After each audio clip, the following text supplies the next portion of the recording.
does for me, I cannot tell it all.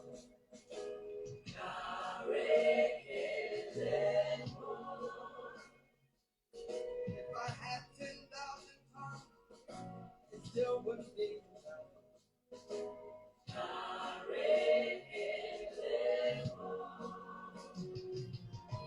Tuku na kwama really, when you heal completely.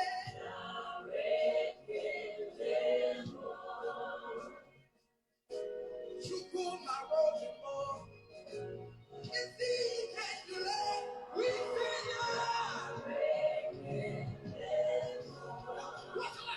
What shall I render to Jehovah? For he has done so very much for me. What shall I render to Jehovah? For he has done so very much for me.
What shall I render to Jehovah?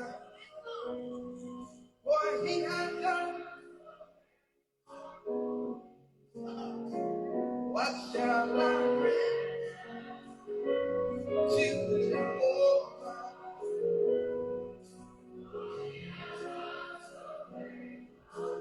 Lift your hands. No record anymore.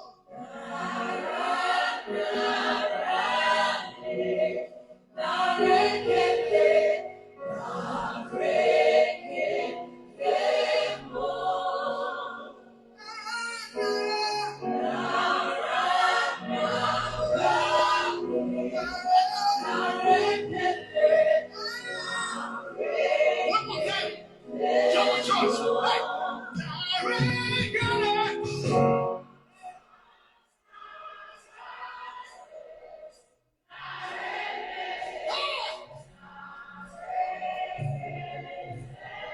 Lift your hands. You alone deserve the glory, Jesus. You alone deserve the praise.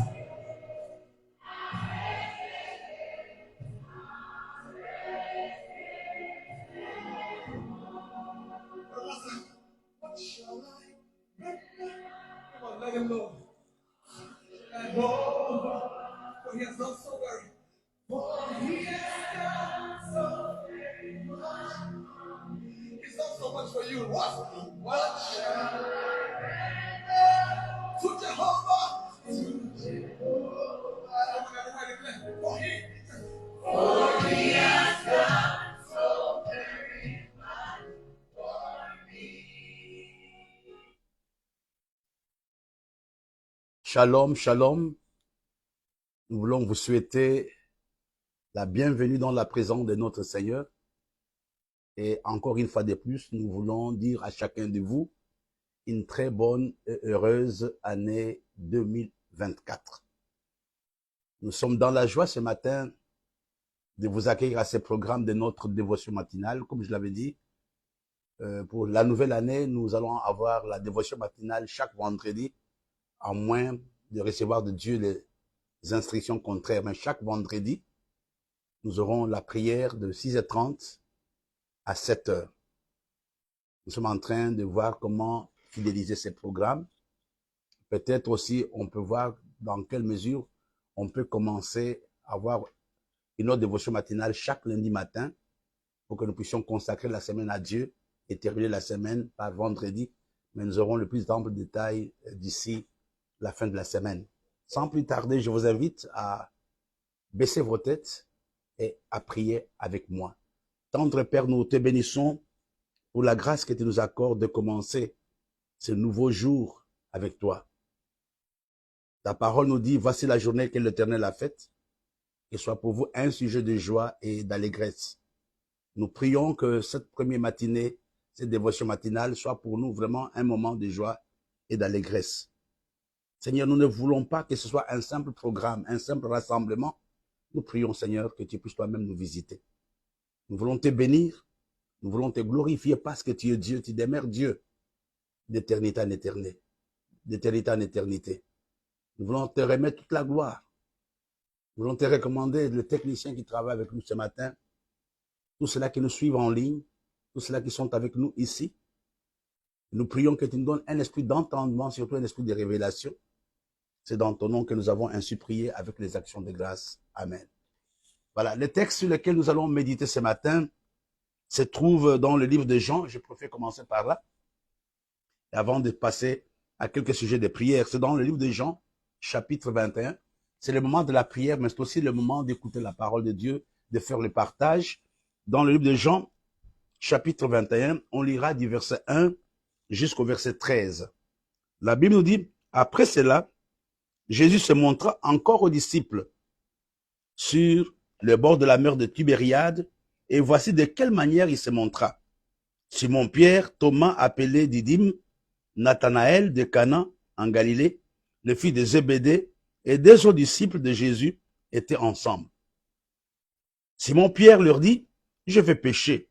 Ils lui dirent, nous allons aussi avec toi. Ils sortirent et montèrent dans une barque, et cette nuit-là, ils ne prirent rien. Le matin étant venu, Jésus se trouva sur le rivage, mais les disciples ne savaient pas que c'était Jésus. Jésus leur dit, enfants, n'avez-vous rien à manger? Ils lui répondirent, non.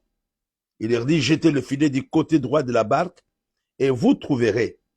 Ils le jetèrent donc, ils ne pouvaient plus le retirer à cause de la grande quantité de poissons. Alors les disciples que Jésus aimait, dit à Pierre, c'est le Seigneur.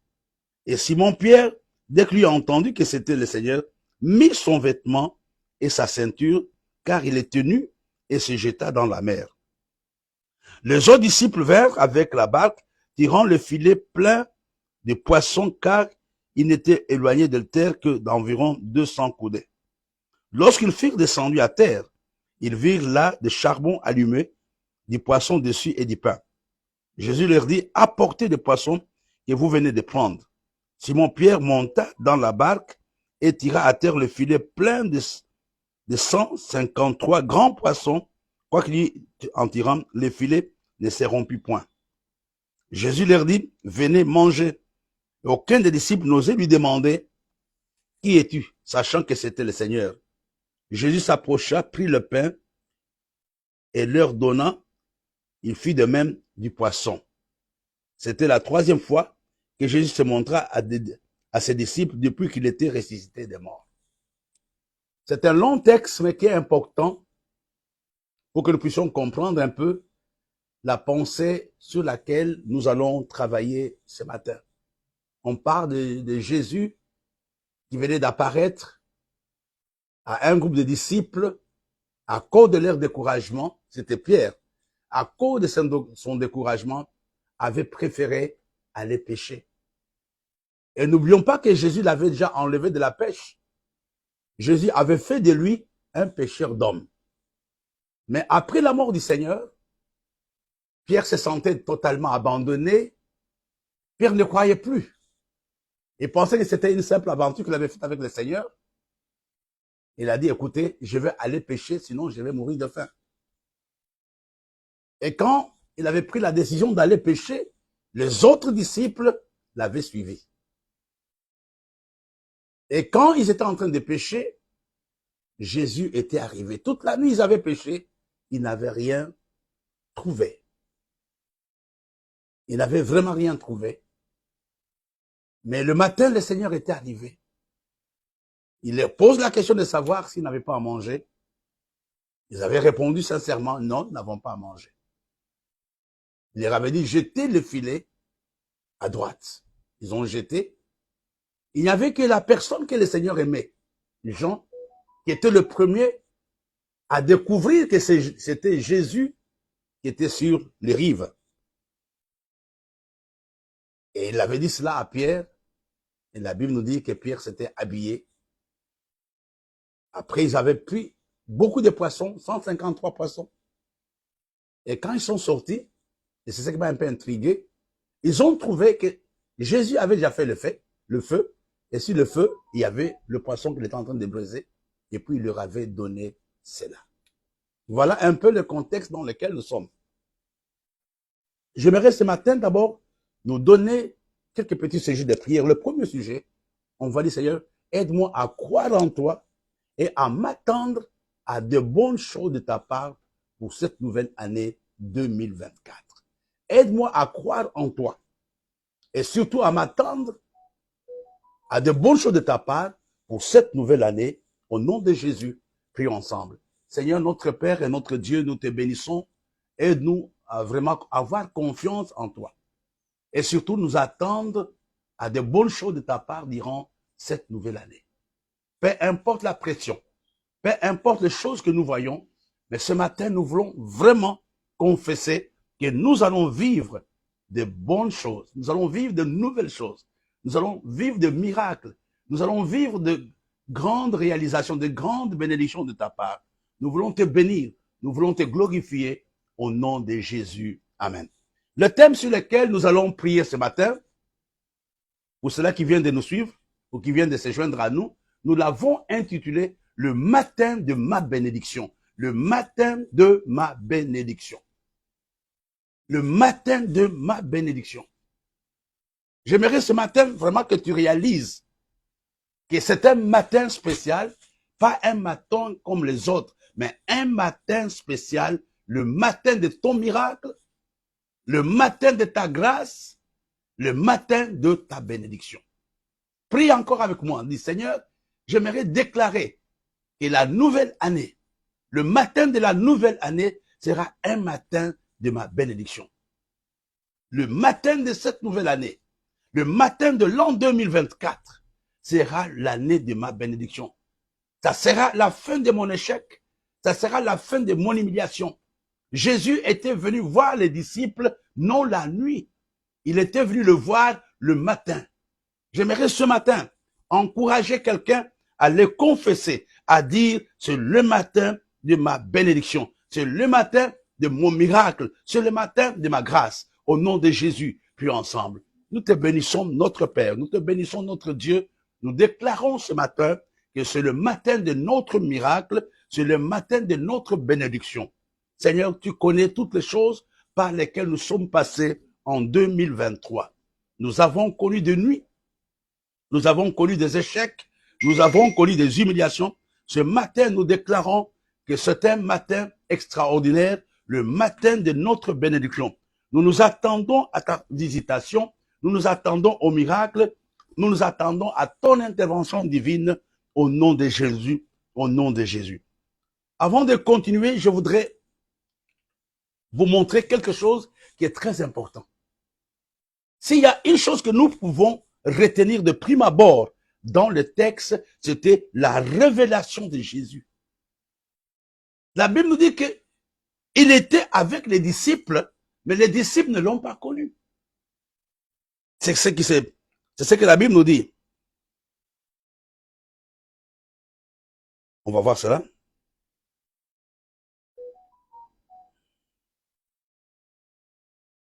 Voilà. Le verset 4 nous dit, le matin étant venu, Jésus se trouva sur le rivage, mais les disciples ne savaient pas que c'était Jésus. Les disciples ne savaient pas que c'était Jésus. Tu peux être pasteur, tu peux être bishop, tu peux être n'importe qui, tu peux passer beaucoup d'années dans l'église, sans avoir la révélation de qui est Jésus. Et quand tu sers quelqu'un que tu ne connais pas, c'est dangereux.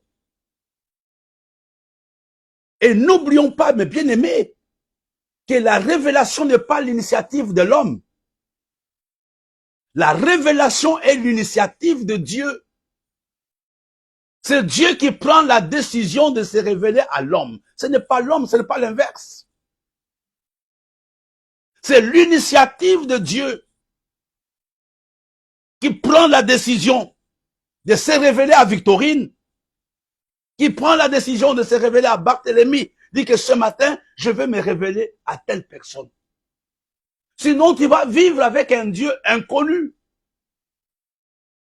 Jésus était avec eux, mais les disciples ne savaient pas que c'était Jésus.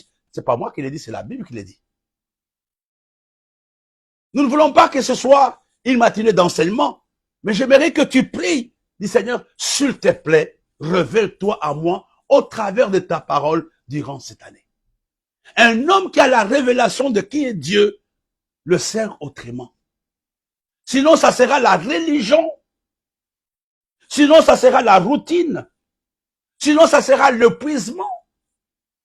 N'oublions pas que Pierre était découragé. Il a préféré aller pêcher parce qu'il ne s'attendait à plus rien. Il y a quelque chose que j'aimerais que tu comprennes. La révélation est l'initiative de Dieu. La deuxième chose, la révélation bâtit la foi de l'homme.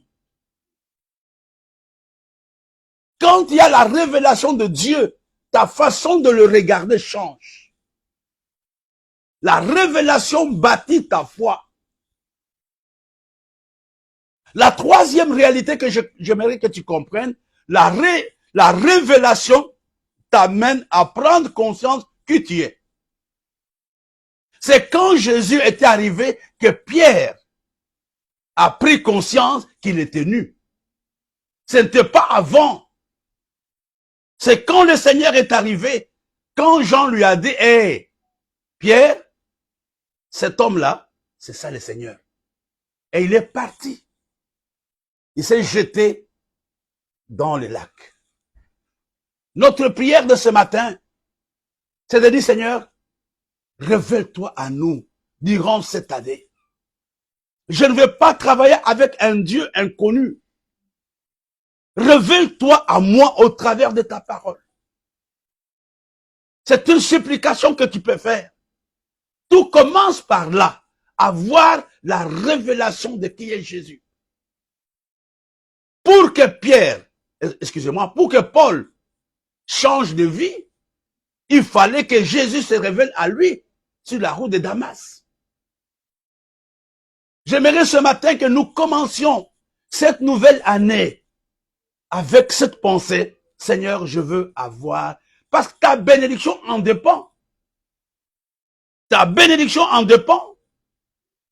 Prions ensemble. Tendre Père, ce matin, nous sommes ici.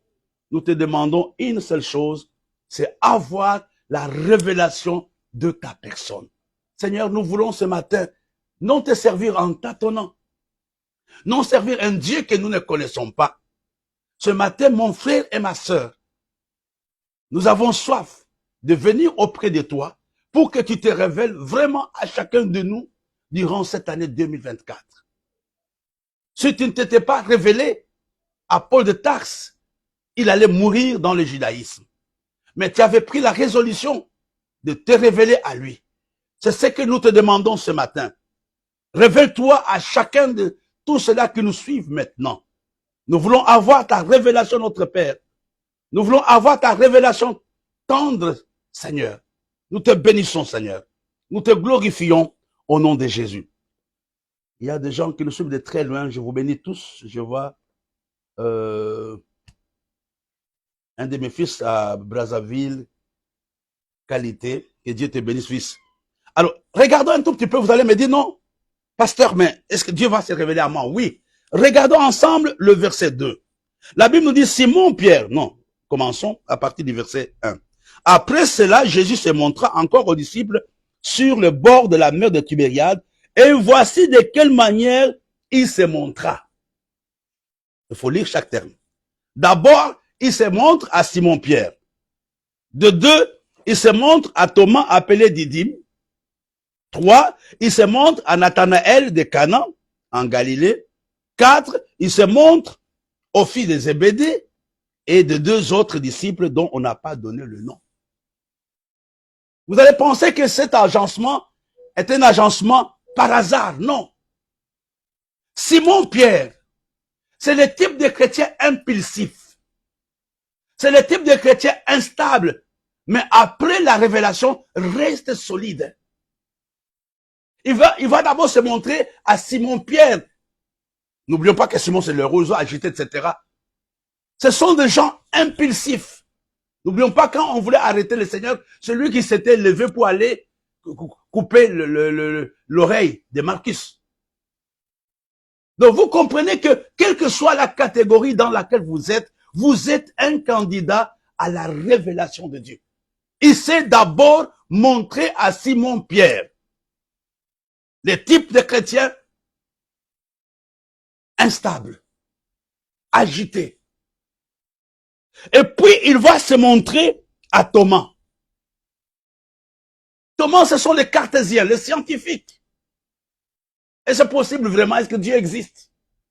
Des gens qui posent 1001 questions. Nous avons d'abord la catégorie de Simon-Pierre. Et nous avons la catégorie de Thomas. Les Thomas, ce sont des gens qui veulent démontrer scientifiquement la parole de Dieu. Des gens, c'est lui qui avait dit à Jésus, si vraiment Jésus était ressuscité, je vais prendre mon doigt et mettre dans ses plaies. Il y a beaucoup de Thomas dans l'église. Et la troisième catégorie à laquelle le Seigneur va se montrer, ce sont les Nathanaël. N'oublions pas que quand Nathanaël arrive vers le Seigneur, pourquoi il avait accepté, c'était à cause de la connaissance spirituelle que Jésus avait. Il lui dit, n'est-ce pas, quand tu venais, tu étais sous un figuier, sous un arbre. Il a dit, c'est à cause de cela que Nathanaël s'était attaché à Jésus. Des gens qui veulent, qui sont là à cause de témoignages, à cause de ce que Dieu fait. Qui voient les miracles dans l'église, mais peut-être qu'ils n'ont aucune révélation de Dieu. Des gens qui sont là parce qu'il y a quelque chose qui les amène à être à l'église sans aucune révélation de Dieu. Simon-Pierre, en ce moment-là, n'avait pas la révélation de vraiment qui était Jésus. La révélation, c'est Dieu qui prend la décision de se montrer à l'homme pour lui montrer une face de son visage ou de sa personne. Et puis, nous avons le fils de Zébédée. Le fils de Zébédée, c'est Jean et Jacques. Ce sont les gens que Jésus aimait. Ce sont les intimes de Jésus. Et vous savez, Nathanaël, après, c'était un surnom parce que son nom de départ, c'était Barthélemy. Barthélemy et Nathanaël disent la même chose. C'est la même personne. Et la Bible nous parle des autres disciples. Pourquoi j'ai pris le temps de m'attarder là-dessus? C'est simplement pour vous montrer que Jésus peut se révéler à n'importe qui ce matin. Tu peux être Simon-Pierre. Tu peux être Thomas. Tu peux être Nathanaël. Tu peux être les disciples inconnus. Tu peux être l'enfant ou le fils de Zébédée. Mais j'aimerais te dire ce matin, tu es un candidat à la révélation de Dieu. La bénédiction, ta bénédiction dépend de la manière dont Dieu se révèle à toi. Pour que tu ailles loin avec Dieu, il faut qu'il se révèle à toi. Après l'échec de Moïse en Égypte, devant les buissons ardents, Dieu s'était révélé à Simon, plutôt à Moïse. Ce matin, j'aimerais t'encourager, nous allons continuer, j'aimerais t'encourager à faire cette prière. Seigneur, ce matin, révèle-toi à moi. Ta bénédiction de l'année 2024 en dépend. Ton engagement en dépend. Frère, sinon ça sera la religion parce que tu n'as pas la révélation de qui est Dieu. La révélation est une récompense divine. La révélation est une initiative de Dieu. La révélation t'aide à tenir le coup malgré le combat, malgré les intrigues de ce monde. J'aimerais que tu pries. Dis Seigneur, révèle-toi à moi. Je t'ai donné 4 catégories à laquelle Dieu s'était révélé. Jésus s'était révélé. Qui peut dire aussi ce matin, Seigneur, révèle-toi à moi durant cette année. Frère, tu peux faire un tas de choses. Tu les sers scientifiquement, mais tu n'as pas la révélation. Chaque appel, quand Dieu veut t'amener loin, il faut d'abord qu'il se révèle à toi. Il faut d'abord qu'il se révèle à toi. Jacob était dans la confusion. Quand il avait quitté le pays de son père, quand il avait quitté la maison d'Israël, d'Isaac, avant qu'il n'entre dans le problème, Dieu s'était révélé à lui. Pour que Jacob quitte la maison de Laban et rentre dans son pays, Dieu s'était révélé à lui. Quand Isaac était arrivé chez Abimelech, chez les Philistins, Dieu s'était révélé à lui. Après plusieurs combats, Dieu s'était aussi révélé à Isaac. Frère, c'est une grâce quand Dieu se révèle à un homme. C'est notre prière. Révèle-toi à nous ce matin. Révèle-toi à ma famille ce matin. Le même Dieu qui s'était révélé aux disciples, ce matin-là, c'est le même Dieu. La Bible nous dit que les disciples étaient avec lui, mais ils ne savaient pas que c'était lui. Ils ne savaient pas que c'était lui. Il y a même des épreuves par lesquelles nous passons qui sont le moyen que Dieu utilise pour se révéler à l'homme. Tu diras, mais écoutez, Dieu a fait ceci. Frère, je ne peux pas douter un seul instant que Dieu n'existait pas. Je ne veux pas le servir avec mon intelligence humaine. Je ne veux pas le servir avec mes calculs. Je ne veux pas le servir comme Thomas. Je ne veux pas le servir comme Simon-Pierre. Je ne veux pas le servir à cause de ce que j'ai vu, comme Nathanaël, mais je veux avoir la révélation. Révèle-toi à moi, Seigneur, prions ensemble. Ce matin, notre Père, ce matin, notre Dieu, nous prions pour avoir ta révélation. Nous prions pour avoir ta révélation, Seigneur.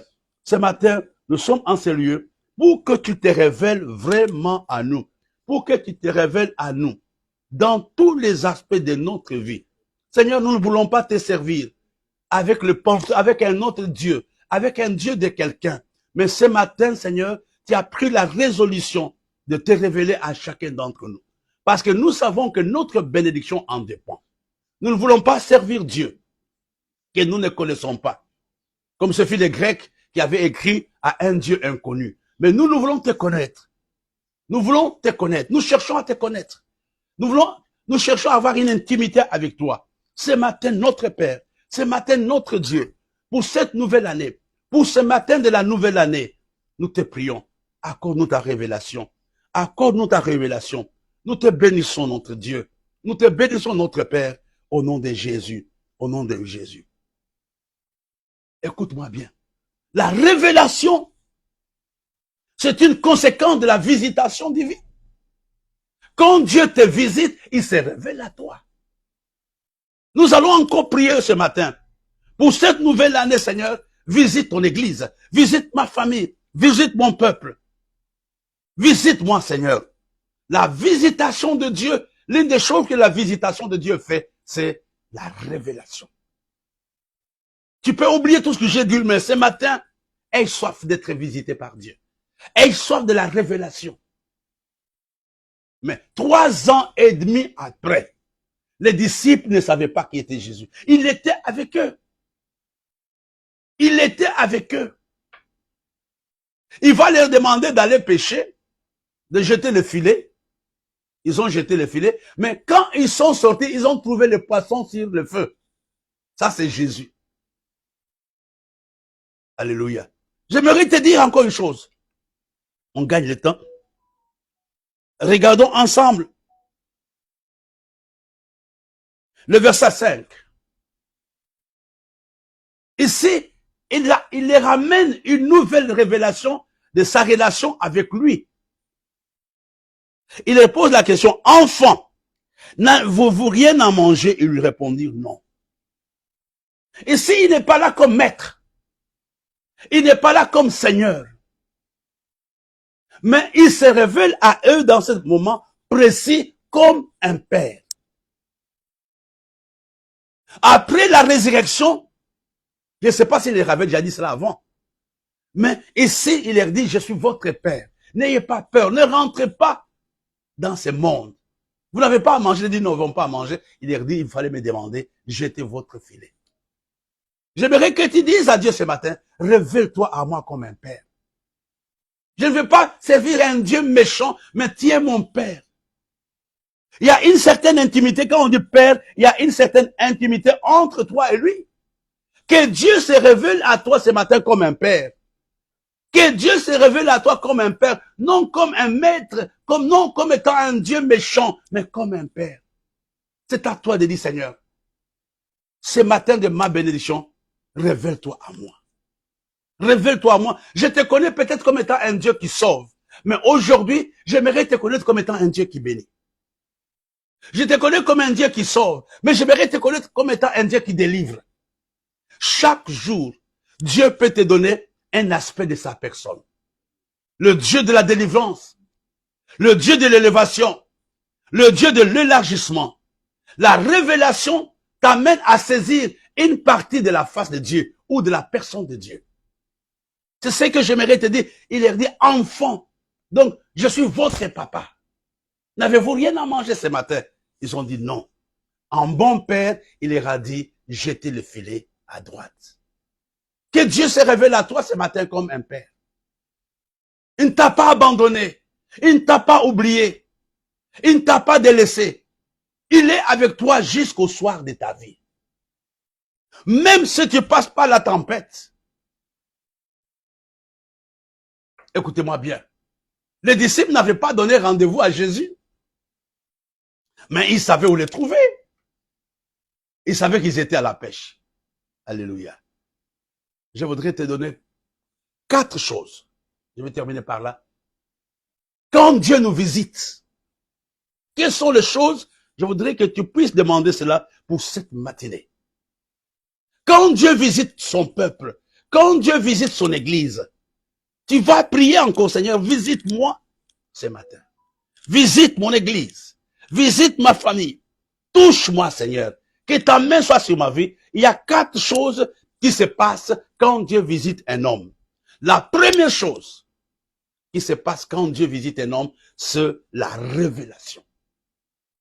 Reçois la révélation ce matin. Que Dieu se révèle à toi ce matin. C'est un matin de la visitation, c'est un matin de la révélation. La première chose, quand Dieu visite un homme, il y a la révélation divine. Le problème dans nos églises, nous servons un Dieu que nous ne connaissons pas. Il ne s'est jamais révélé à quelqu'un. Mais que Dieu se révèle à toi. Et la deuxième chose, quand Dieu plutôt quand Dieu visite un homme, non seulement il y a la révélation, mais la deuxième chose, quand Dieu te visite, il y a la consolation divine. Que tous ceux-là qui pleurent, que tous ceux-là qui ont pleuré en 2023, que ce matin soit le matin de la visitation de Dieu.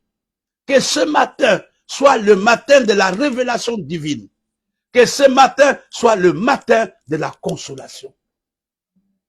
Il les console en leur faisant lui-même à manger. Après de vains efforts, il leur donne à manger et c'est lui qui va briser. Oh, quel Dieu que nous avons, qui prend soin de toi, qui prend soin de moi. C'est lui-même qui braise les poissons pour ses disciples, pour ses enfants. Quand Dieu visite, il y a la consolation. Prie, Seigneur, console-moi aujourd'hui. Console-moi ce matin. Console-moi ce matin. Une autre chose qui arrive quand Dieu nous visite, c'est la provision divine. Il y a des gens qui pensent que Dieu ne bénit pas matériellement. Il y a des gens qui pensent que Dieu ne donne pas l'argent. Il y a des gens qui pensent que Dieu ne donne pas la nourriture. Non. C'était la pensée que Pierre avait avant. Mais quand Dieu s'est révélé à lui, quand Dieu l'a visité, Pierre a compris que Jésus avait la possibilité de leur donner à manger. Quand Dieu se révèle à un homme, quand Dieu visite un homme, il y a la révélation, il y a la provision. Et plutôt la consolation. La troisième chose, c'est la provision divine. C'est la provision divine. Je termine par le dernier élément, quand Dieu visite un homme, il y a un nouveau départ. Après cet incident, Pierre n'était plus la même personne. Dieu lui confie une mission. Paix mes brebis.